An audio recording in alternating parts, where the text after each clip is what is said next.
Hi, I'm Andrew, and welcome to the Scottish Basketball Podcast. Here, I'm going to chat the senior game with players, coaches, officials, and the back office. I'm going to find out more about their own experiences and what might motivate you to seek out your own, all to inspire and improve the state of the game at home. Access to the podcast episodes will always be free. Please consider contributing what you can when you can. Any contributions, however small and infrequent, are very helpful and always very much appreciated. In this episode, I talked to Joanna Sutherland about her year as head of sport for women's basketball at FIBA. Joanna from Edinburgh is an experienced sports and operations professional with a career including roles at the 2007 Eurobasket in Spain as operations manager, as basketball competition manager at the London 2012 Olympics, and event director at the 2015 European Wheelchair Basketball Championships, among other roles across sport. Joanna lives in Paris, having recently completed 5 years as Senior Sports Cluster Manager for the 2024 Summer Olympics. Joanna chats about her time working at FIBA, how the senior women's game has developed, and the impact of her 2013 report. So, during London 2012, during the Paralympic Games, the late Patrick Baumann, who was the Secretary General of FIBA, came to London. I mean, I had known Patrick a very long time from all the work I'd done with FIBA previously, took me out for lunch during the competition and said, we're thinking about launching a project into women's basketball, looking at where or what FIBA could be doing to better promote, better develop the women's game. I was like, well, about bloody time. I had previously, when I had been at FIBA Europe, I'd worked on the Women's EuroLeague and had been really involved around the women's European Championships and working with the teams. And then, so I mean, for me, it was a great opportunity and something which was also close to my heart, because I really thought that it was something that FIBA could do an awful lot better at the time. They had that talent that was there, and they definitely weren't tapping into it. And also seeing, and this was something which I brought up with FIBA, was that football, for example, were really at that point already had created a women's division within FIFA. They were putting a lot of money into developing Women's World Cup and looking at how best to develop the sport, and now seeing how it was growing across globally. It was something which I was saying, this is something that FIBA should and could be doing and should be doing, because we have the 210 national federations. Why aren't we going out and pushing to be doing this? So that was I started with that. I'm trying to think. I wound up with LOCOG at the end of October, and so I think by December I was starting. You worked there before. What is FIBA as an organisation like to work, or did you feel like that was a good place to be in terms of making change in basketball? Did that feel like a good place to do it? It changed a lot over the years that I was there. So I was there a long time. I started in their competitions department in '98, which was just before there was the big breakup when then the men's EuroLeague started. So I worked on the club competitions, men and women, for the first couple of years. I was then also in their media department. And at the time, that was Mr. Stankovic. Borthak was still the Secretary General, and Patrick Baumann was the deputy. I have to say, Patrick took it and turned it from an international federation into a business. And for that, he will always have my utmost respect. I mean, really, there were trials and tribulations, especially around EuroLeague and the clubs in Europe. And there were a few very difficult years just with that, trying to kind of control the clubs. But he absolutely turned it into a business. And it's now, I have to say, really, FIBA is one of the most, having worked with a lot of international federations now certainly over the last 6 years, it's very proactive. And I think, they still have some work to do around on the women's game, although they do now have some full-time staff that are in there who really push. I mean, Jelinka Misho, who's in their media department, she's a huge advocate for the women's game and really pushes internally as well to make sure that the visibility is there. Angelica's great. And also they're certainly moving forward. It's something, I think, my opinion is, it's something they could have done a long 8 years ago, because it was there and it was possible. And they've grown. I mean, since I was there as well, they've grown exponentially. But I think also with Secretary General now, Andreas Zaglis, he's very aware of where it needs to go, and it's very positive. It's a big organization now, especially, and it's changed enormously over the last 25 years. It really has. Thinking back to when I first went in, and also just in terms of the development and its reach, the global reach that FIBA has, and the links with the NBA. But certainly there was FIBA's, in terms of after EuroLeague split, then the focus, it did really turn and was much more on the Women's EuroLeague, and then there was the sort of investment in there and really trying to push. And again, thinking back, I was thinking, at the time we seemed to be doing enough, but I think we could have done a lot more. And again, it was just investment and time and pushing to have real sponsorship, and not just looking to have a makeup company coming, and doesn't need to be L'Oreal who's your sponsor for the Women's EuroLeague. You can have something, absolutely. Why aren't we going for, I don't know, a car company? It's and that's the kind of thing where I think back, like, oh yeah. It was only 15 years ago, but still, really? Yeah. And I think, looking back as well, the EuroLeague, it was for a while, and it's certainly not the case right now, is that it was Russia were the couple of teams that were paying the big bucks. And that's where you had your Diana Taurasi's, and that's where they played in the winter season. And then it became Turkey as well. And now there's a bit more of an even spread now, with Russia no longer being in the competition. For a long time, the bigger European clubs is where players, they made, certainly at the start of the WNBA, the salaries in WNBA were low for this, because it was only 3 months that they were playing, and really to make a living, the players were coming to Europe, the better players, and that's where they had great salaries and playing. And looking either, France was always a key market for overseas players, but then Turkey and Russia. Delighted at how the game has grown, the visibility, the fact also it's now so much easier to watch WNBA games. One, the WNBA is expanding again, and you can watch on TV. You can find it. We get it here on TV in France, and we have seen over the last 3-4 years.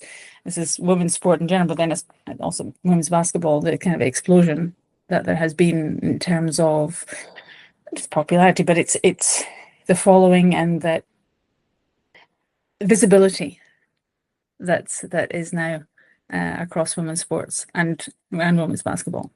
And for me, I think a key moment for me, someone had asked me from the Paris 24 games, what was one of my key moments. And one for me was, I went to Lille for the preliminary round. It was a Monday afternoon, and it was Women's Day. And at 3:00 in the afternoon, there were 22,000 people in the gym for a women's game. And I was standing there saying, I think I'm going to cry. This was what all the work was for. And it wasn't the French team either. And it was the French team played later. But I thought FIBA were absolutely blown away that it'd been. I remember in London being delighted that there were 9,000, 10,000 on a Women's Day first thing in the morning. But this was, there were 22,000 people, and it was engaged and really enjoying the sport. And it was a real, for me, it was a goosebump moment, really.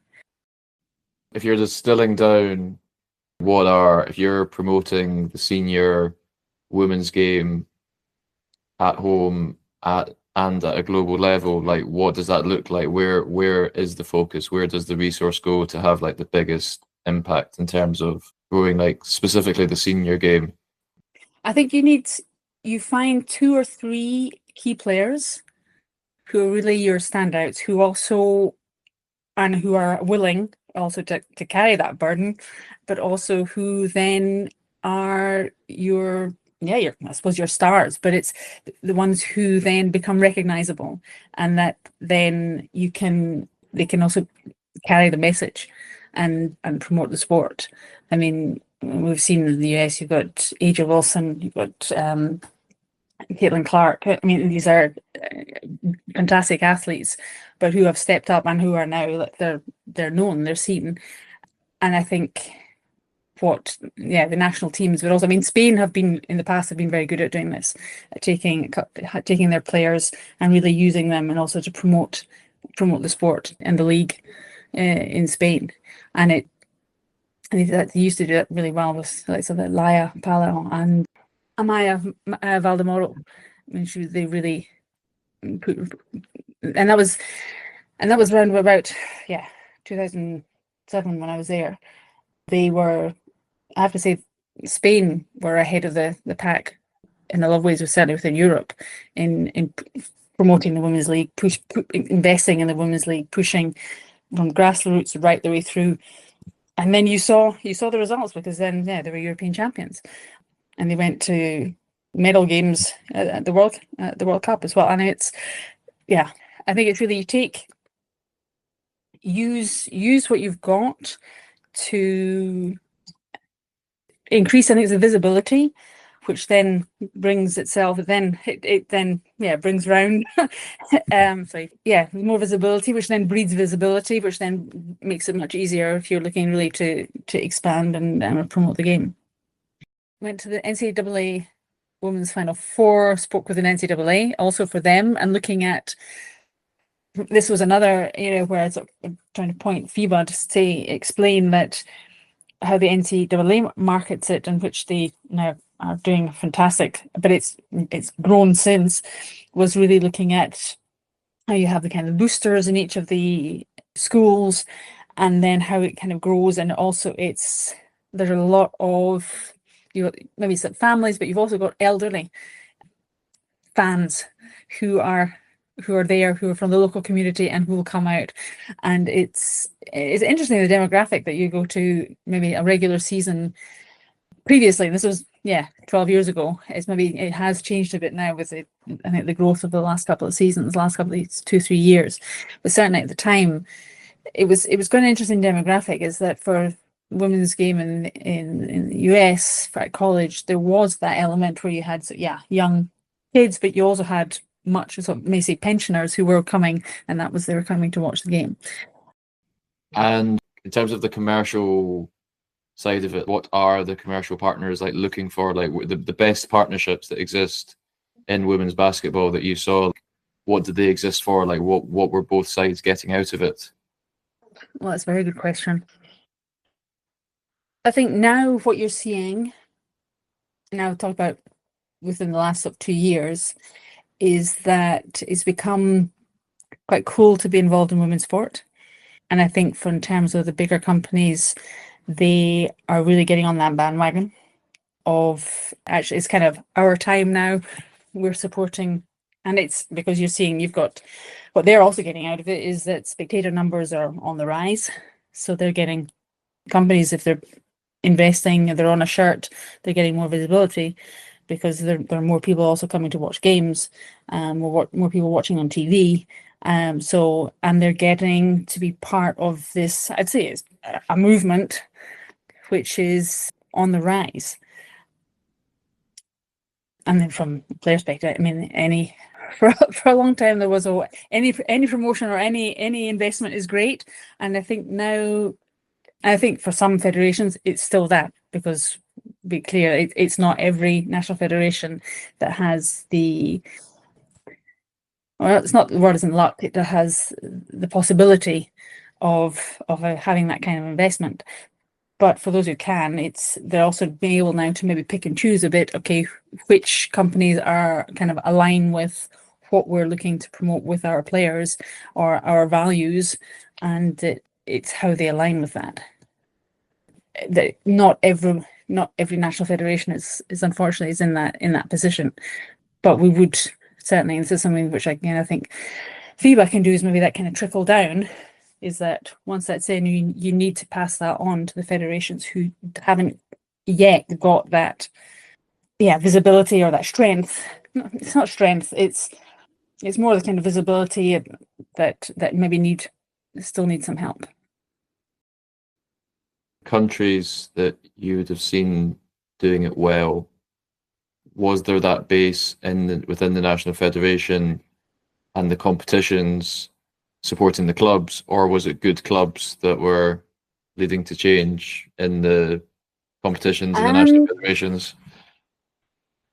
There was a bit both. I'd say a lot of it was, from what I saw, was more federation based. I mean, one great example, and this was more about the grassroots and bringing it through, was Sweden. Really, their grassroots program, their support of juniors through, they were really, it was great. Again, I would say in Spain, yes, you do have some strong clubs, but it was the federation really who was driving the league. And this was somewhere where at the time the president of the federation at the time, I'd say, it was something he, I think, wasn't given enough credit for. Was that something for him? And no, we're pushing the women's team as well. I mean, the men were world champions, but he said no, we're not going to be satisfied with just that. We want the women to be on as high a level as possible too.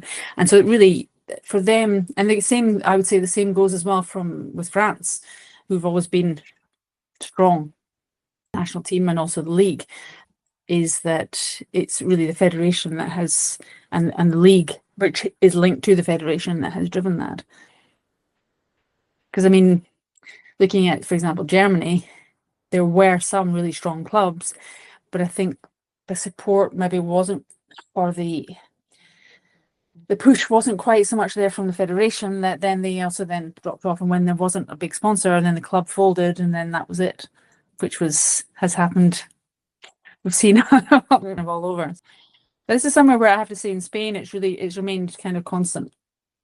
In France, there have been a couple of clubs who have disappeared off with them when a sponsor has gone, but you still have, there's 2-3 there who are, like, for example, Bourges, who are there, been there for 30 years. It's a strong club every year. Sometimes strong, some seasons stronger than others, but and it's through the federation they do a lot. So it was very much, one of your questions was around sort of the resources I had. It's pretty much on my own. It was right, it's kind of off you go. Like, okay, so what can I do this? Can I do that? Yeah, okay. So I thought, right, let's have a look. I'm going to sort of target the different zones. And I did manage. I didn't go to Oceania.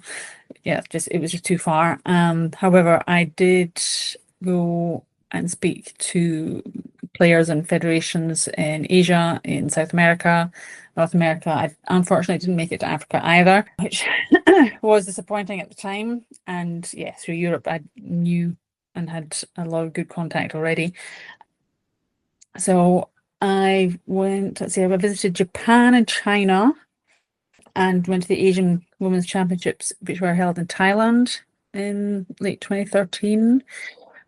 Actually, just as an aside, as 2013 went on, I was more and more pregnant. My first daughter was born in February 2014. So as I got later on, I was getting sort of larger and larger as I traveled the world with my bump.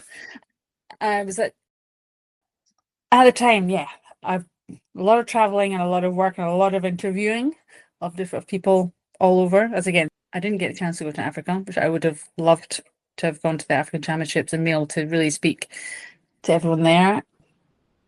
And then, South America is in Brazil and Argentina, speaking again with the leagues. Again, Brazil, long time have been, say, a powerhouse, whether it's the Olympics or World Championships. For a long time, they were playing, if not for in the gold medal game, then maybe always for a medal.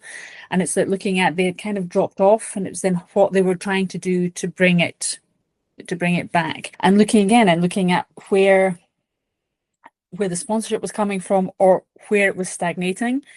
Why was it stagnating? What were they looking to do in terms of sort of innovation, or to bring in new ideas, how to better promote and market their own players as well?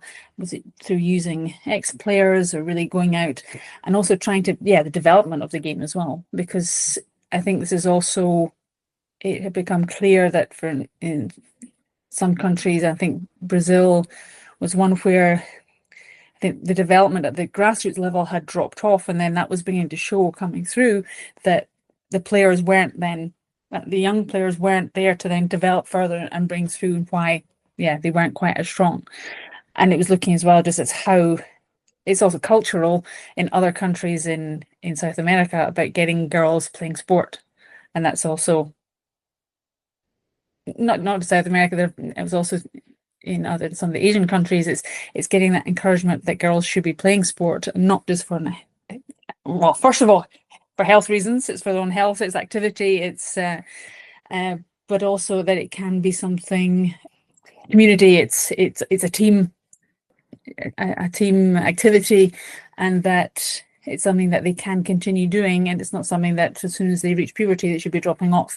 And that I'd say certainly was at the time a challenge. I mean, it's a challenge across all sports. This is something we remember discussing also with the Swedish Basketball Federation. They had an excellent program at the time of young girls and just trying to keep them in sport through their teens. And they were saying, actually, we don't really care if it's basketball. We just want to make sure that they're actually still playing sport through their teens, because they'll come back to basketball. I mean, and that's what they're saying. They were seeing that girls maybe had gone away, but then they would come back as long as they were still playing sport. And I think there is that,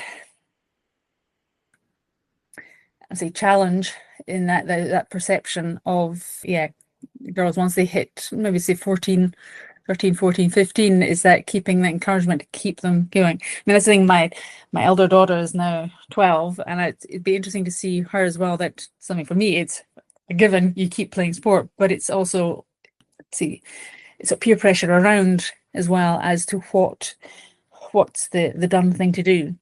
And this was something which came up again and again. I think also one which I found quite frustrating attitude that came up in South America, came up in Europe as well, and it was the question around basketball players and the question of their sexual orientation. It's like, are they more likely to be gay if they're going to play basketball? And it's kind of trying to push back on that as well. And it's like, well, I mean, my own perception is that, well, who cares? But I think for some parents who are trying to encourage their daughter to play basketball, it's something which was in their mind, and it's also just it's that education around it as well. It's like, that's not something that needs to be or should be a priority. It's your daughter's health, and it's a great team sport. It's also a sport where you learn teamwork, and you learn to rely on others, and that sometimes one has to step up, someone else has a more backing role. And it's team sports are, I think, so important for that in terms of overall general education for later on in life. And I found that certainly I found very frustrating on a couple of occasions, hearing that prejudice. I found it was frustrating and quite sad. But again, this was 12 years ago. I did my report. I pulled together recommendations. I'm trying to remember. I mean, it was really looking at development, grassroots education, health education, the promotion of the league, promotions of the national team, how they could do it, where FIBA should be investing, because that was my other point as well, that you can't abandon the national federations to do this on their own. There has to be support, not just financial support, but other support, admin support also coming from centrally from FIBA. And I made my report to the board of FIBA. It was in November Yeah, is it October 2013?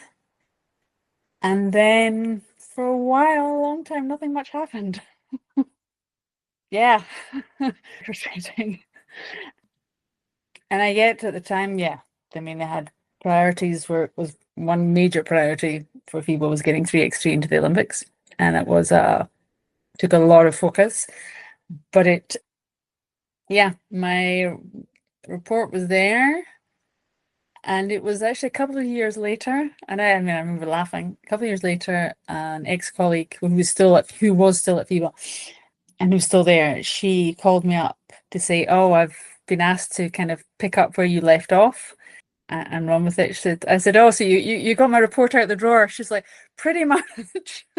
And from there, then she took it, and yeah, my report and recommendations sat for a while before they were then taken on and then developed further. I mean, it was very much, I think, a base that then was then developed further on.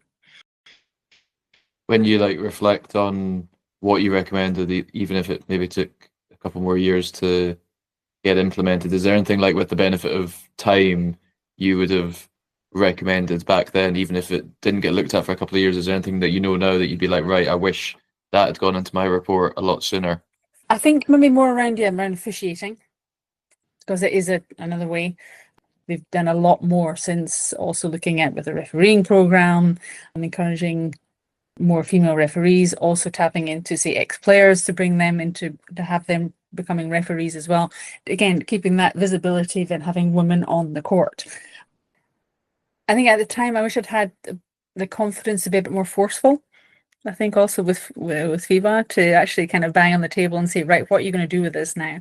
And really kind of push. I think that's certainly where that's my sort of regret that I wasn't more pushy at the time. It was, yeah, I mean, it was working also with people that I'd known for a very long time who I think they felt they needed to do something but weren't quite sure what. And then this was put in front, and it was like, I'm not sure, in some cases it was too much, or they just weren't ready to do it, which drove me nuts, because like, it is now. You've got, and it was explaining that, yeah, football is now well ahead of us. In the Commonwealth countries, netball is ahead of you, and it's trying to also explain to Europeans about netball, and they have no idea where. And I'm like, but no, but netball, their marketing's fantastic. You know, they go and it's mums and daughters. The arena is full of mums and daughters, and they're all passionate, and they're all there and making noise, and it looks fantastic. And this is, I said, because they've done their homework, and they're marking it right. Yeah, their Caribbean members kind of got that. And the Australians did, but otherwise, yeah, the Swiss men in FIBA at the time didn't at all. I think one thing certainly with FIBA, it did, I think, frustrate me as well, that you had sort of quotas for a number of women on the board, on the central board. And my point as well, which I think I brought up in my report, was it doesn't have to, you may have a minimum quota, but it doesn't have to be the maximum. You can have more than your 5 women on the board, you know, and that's something I think that you still need to work on. Thank you very much, Joanna. That was amazing.